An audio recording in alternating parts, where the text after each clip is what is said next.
तीन तरह के लोग होते हैं। एक वो जिन्हें सास की तरह हर पोस्ट में गलती ही नज़र आती है। दूसरे वो जो माँ की तरह सब लाइक और कमेंट्स करते हैं।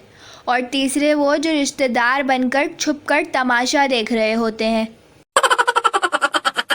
शौहर: बेगम, तुम वैसी रोटियां नहीं बनाती जैसी मेरी अम्मी बनाती थी।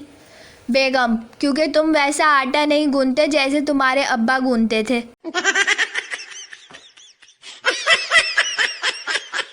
मियाँ बीवी हाथ पकड़े शॉपिंग मॉल में जा रहे थे। उन्हें देखकर उनका एक दोस्त बोला, शादी के इतने साल बाद भी इतनी मोहब्बत। शौहर: यार कहाँ की मोहब्बत, जैसे ही हाथ छोड़ता हूँ किसी न किसी दुकान में घुस जाती है।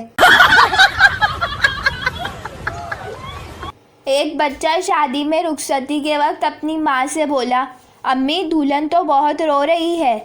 माँ: बेटा दुल्हन गेट तक रोएगी, इसके बाद दूल्हा कब्र तक रोएगा।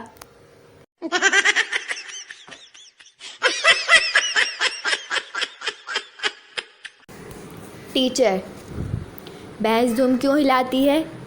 पठान: साइंस के उसूलों के मुताबिक दुम में ये ताकत नहीं होती कि वो भैंस को हिला सके।